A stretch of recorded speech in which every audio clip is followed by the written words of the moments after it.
8 mois par an, cet univers semble pratiquement sans vie, coulé dans le froid le plus intense. Rien ne bouge et rien ne croît. Il n'y a que le vent qui déplace et pétrit inlassablement les congères, quelques bêtes errantes, très sauvages, et des hommes parfois qui prennent peu de place et surtout laissent peu de traces. Nous sommes dans le Nunavik, province du Grand Nord canadien, pas très loin du cercle polaire.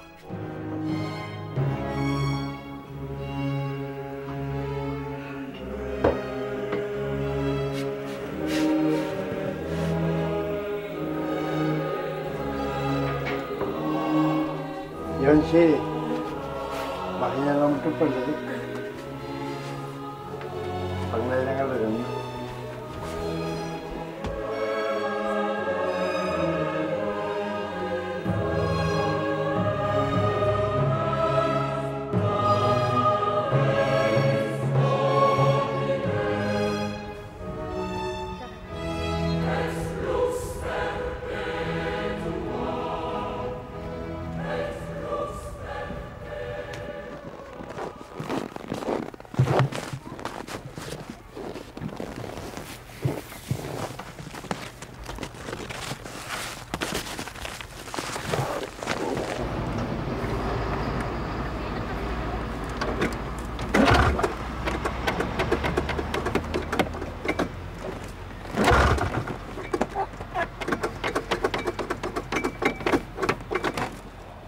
Ja, natuurlijk dat ik dat vind ik zo gezien.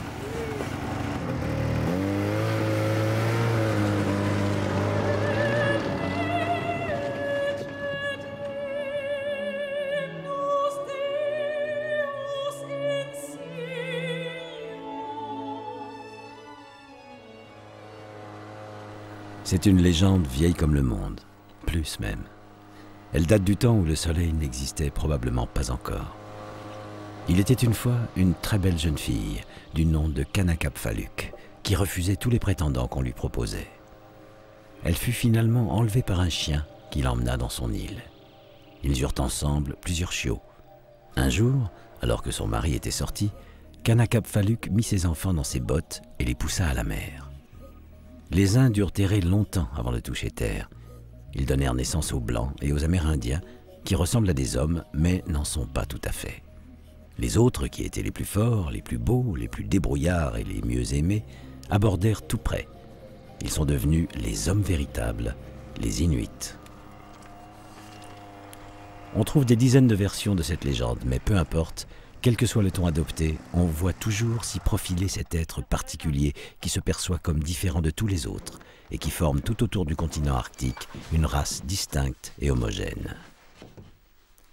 L'Inuk a inventé l'igloo, créé le kayak, dessiné la parka. Son ingéniosité est sans cesse sollicitée par une nature aux splendeurs impressionnantes, mais capable d'une extrême violence. Blizzard interminable, eau glacée pouvant tuer en quelques minutes. Par le passé, ce peuple extrême n'avait qu'un seul but, survivre au froid meurtrier.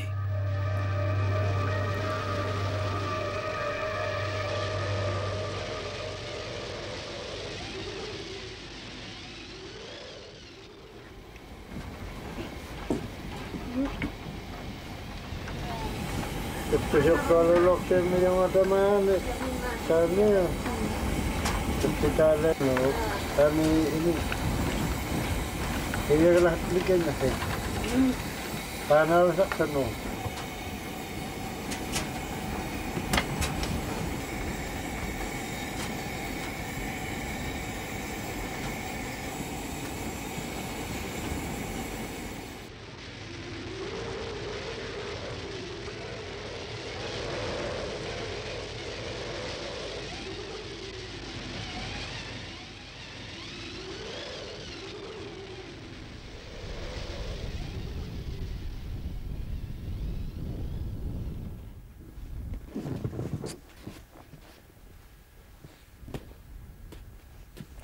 Ano dokter lo ma tujuan kena pa nga khalengalan sana. Okay.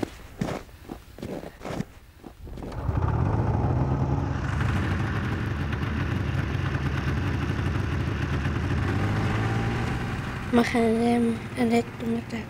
Mucho. Tiene el corazón hinchado. Majestad, tata, mansión. Tiene el corazón. Hay menos corazón y gatan, tiene reacta.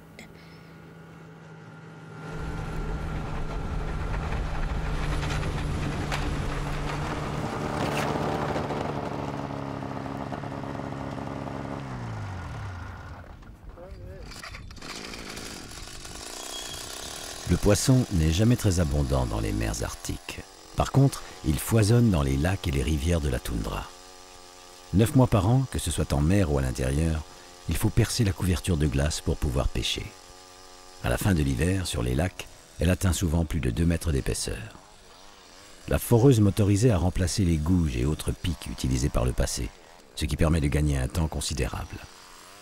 Auparavant, il fallait 1 à 2 heures de travail acharné pour venir à bout de cette épaisse calotte.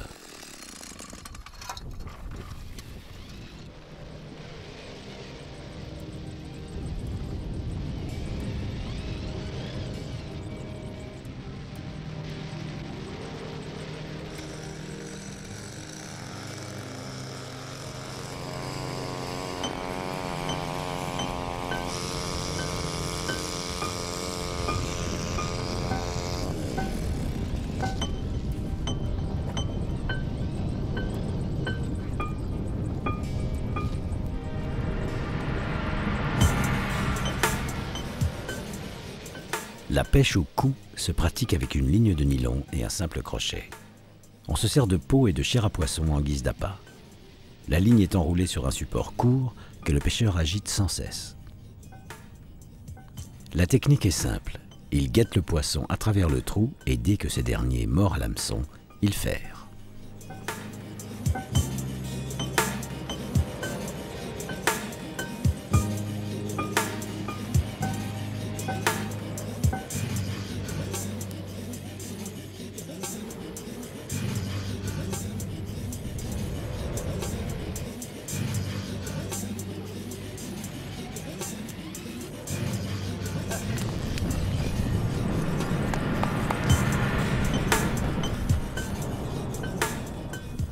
Johnny, le père de Yohannessi, malgré sa dextérité et son savoir-faire, n'a pas toujours de la chance.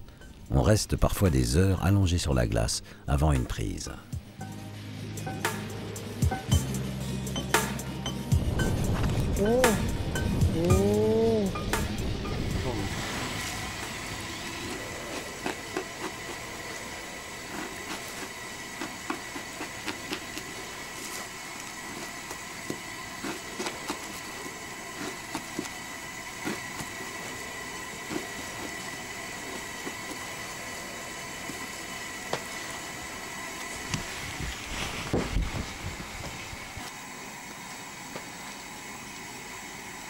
Mamakto, sana.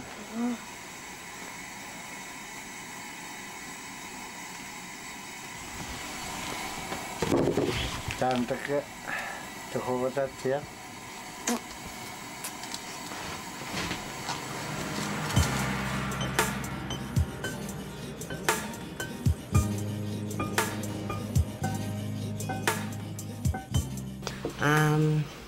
Ano?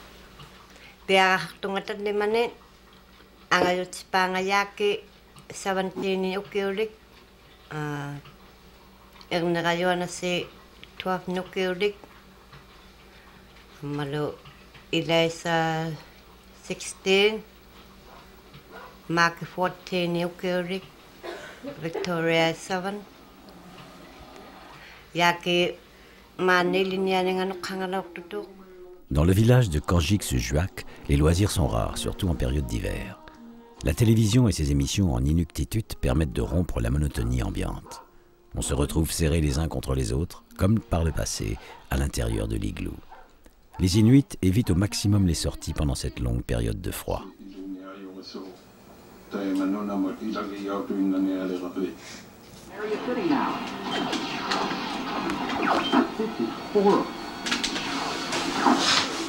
Intenten hamtung wala malasyon ang lagtupdom ilawis ng kitsyon pinasang nagtantabil na mga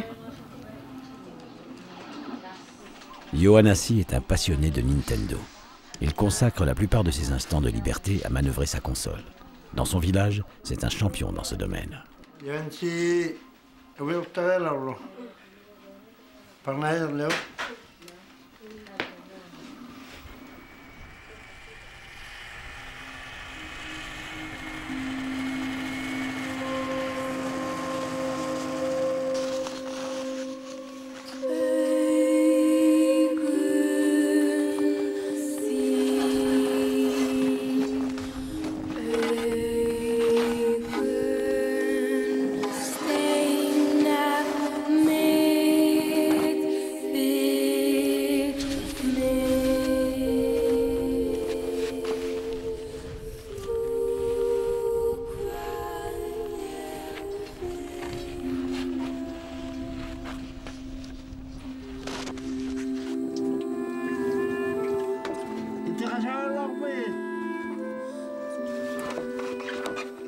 Lugaret, luego uuderen unsumuru tetsumurne tekuatan unsumuru tomkasen uudresumuru tekusuran nasuru kinnasan tomat ubulnetsumuru.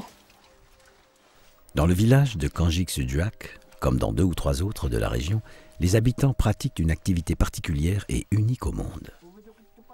Lors des grandes marées d'équinoxe, ils percent la banquise et descendent dessous pour ramasser des moules.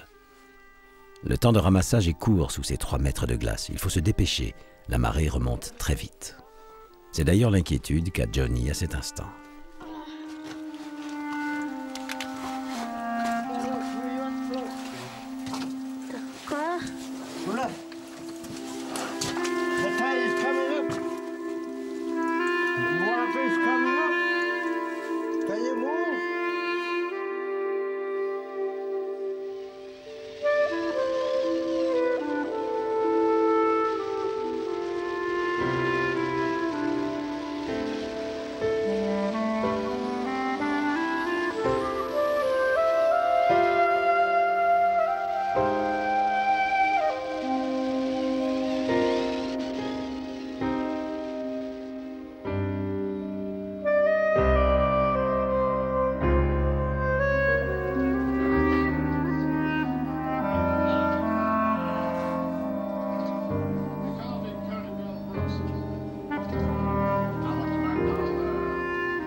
Center masuk makin terlalu makan kecap ini ketem pilih lagi terus makan.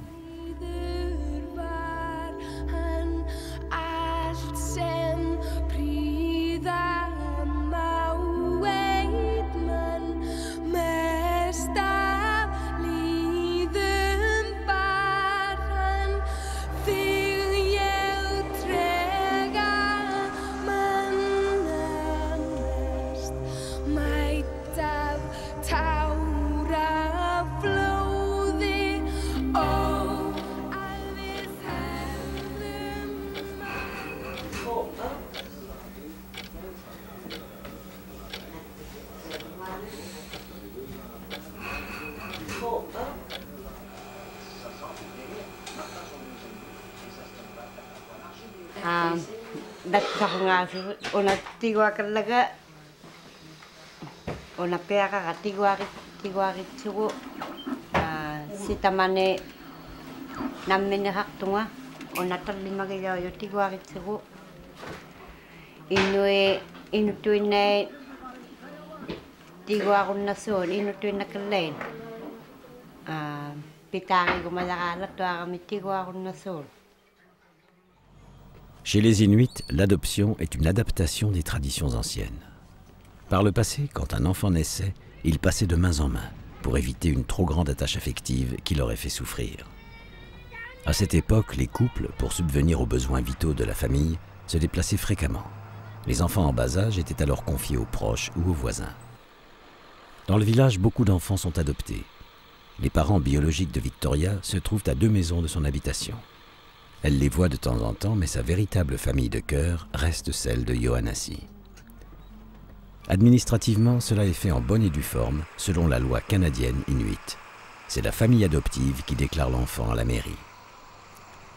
Il arrive parfois que l'enfant adopté soit récupéré par sa mère biologique, mais c'est très rare. Cela se passe généralement au sein d'une même famille, lorsque la mère adoptive est la grand-mère du bébé. Victoria, malgré le peu de chemin qui la sépare de l'école, prend tous les matins, comme la totalité des enfants en bas âge, le bus scolaire. Yohanasi, lui, se contente de parcourir le chemin à pied.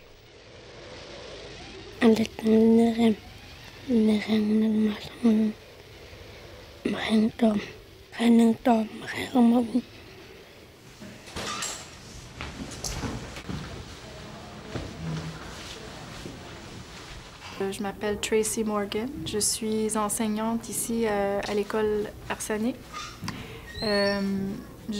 J'enseigne à la 4e et à la 5e année en anglais. Les élèves ici, à partir de la 4e année, sont enseignés les matières en anglais et aussi ils sont enseignés en inuit, toutes leurs langues. Mais en effet, j'enseigne toutes les matières, c'est-à-dire les mathématiques, les sciences humaines, les sciences de la nature, les arts plastiques, mais aussi évidemment l'anglais. Donc, j'enseigne le premier niveau en langue seconde et aussi le deuxième niveau.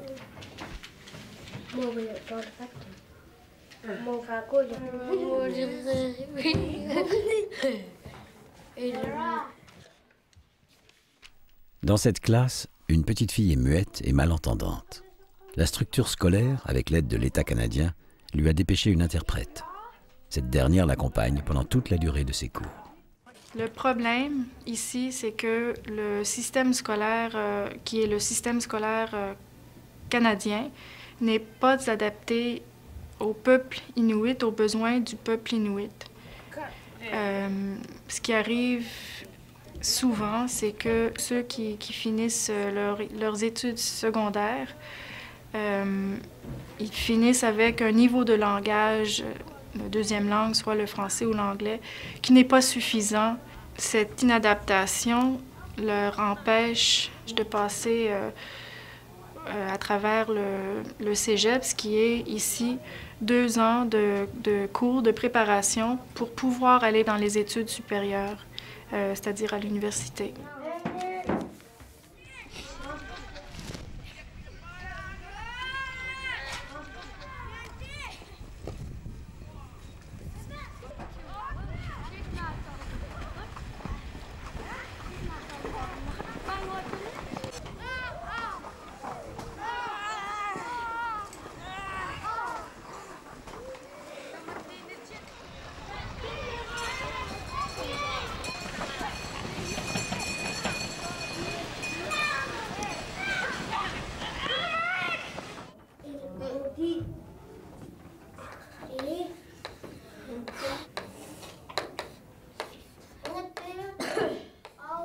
L'enseignement de la langue inuktitut a une place très importante dans le programme scolaire. Beaucoup de matières sont enseignées dans la langue maternelle des enfants. C'est pour cette raison qu'ils sont bilingues très jeunes.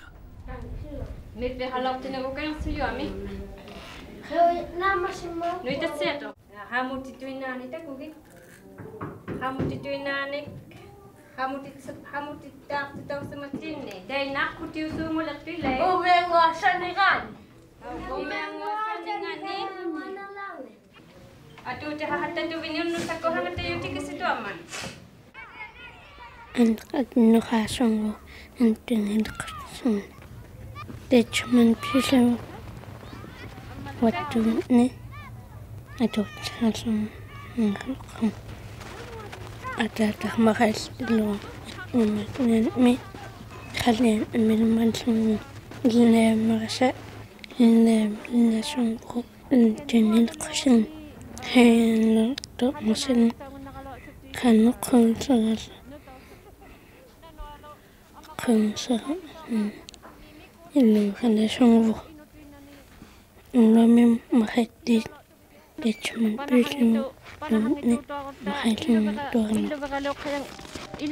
illu veraliurutti hangituutuarutta aputi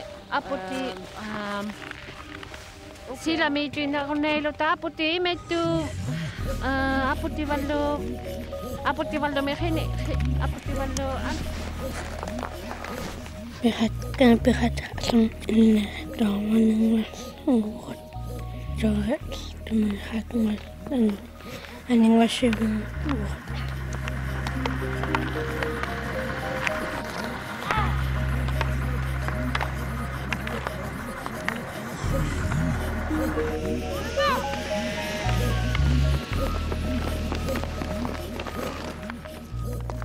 Monde en pleine évolution. Ici, tout se confond. La console de jeu, la télévision et maintenant le hockey sur glace, sport national canadien. Cette adaptation au modernisme entraîne beaucoup de modifications dans le comportement et l'habitude des Inuits en général. Il ne reste que très peu de chasseurs dans le village de Kanjik-Sujuak. Comme le père de Yohanasi, 5 seulement exercent ici ce noble métier, activité traditionnelle qui était, il n'y a pas très longtemps, vitale pour ce peuple de l'extrême.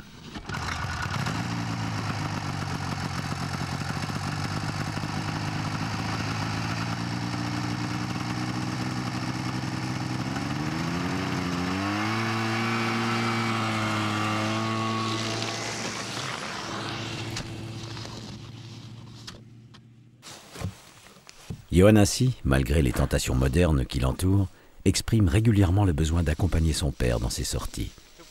Il ne ressent aucun mal-être et se passionne pour toutes activités issues des traditions ancestrales.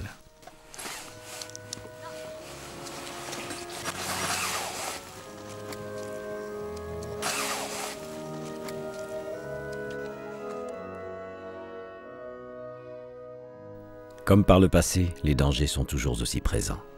Nous sommes au début du printemps et la glace commence à se fragiliser. Pour la chasse aux phoques, il est nécessaire en cette période de prendre quelques précautions avant d'arriver sur les bords de la banquise. Sonde et observation des lézardes limitent, sans pour autant écarter, la désagréable surprise d'un bain glacé.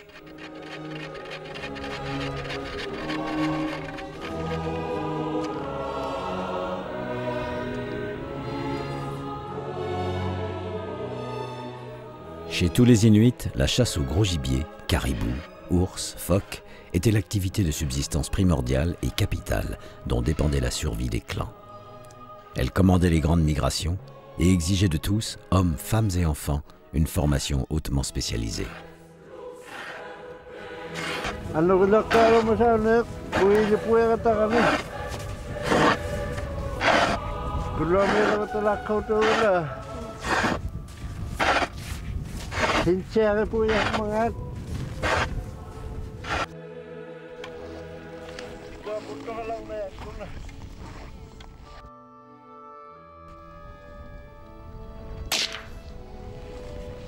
Le fusil a remplacé le traditionnel harpon, mais les techniques d'appel des phoques restent les mêmes. On gratte la glace pour les attirer.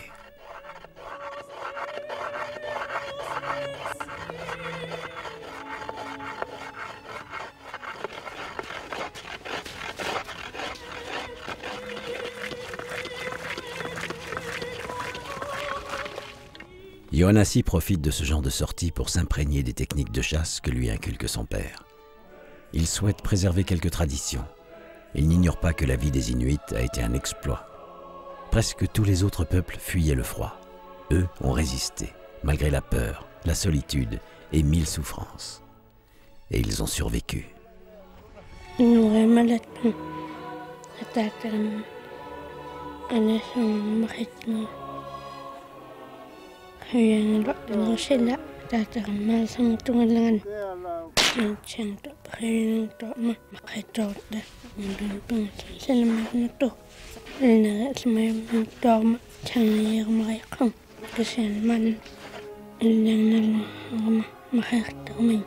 Insan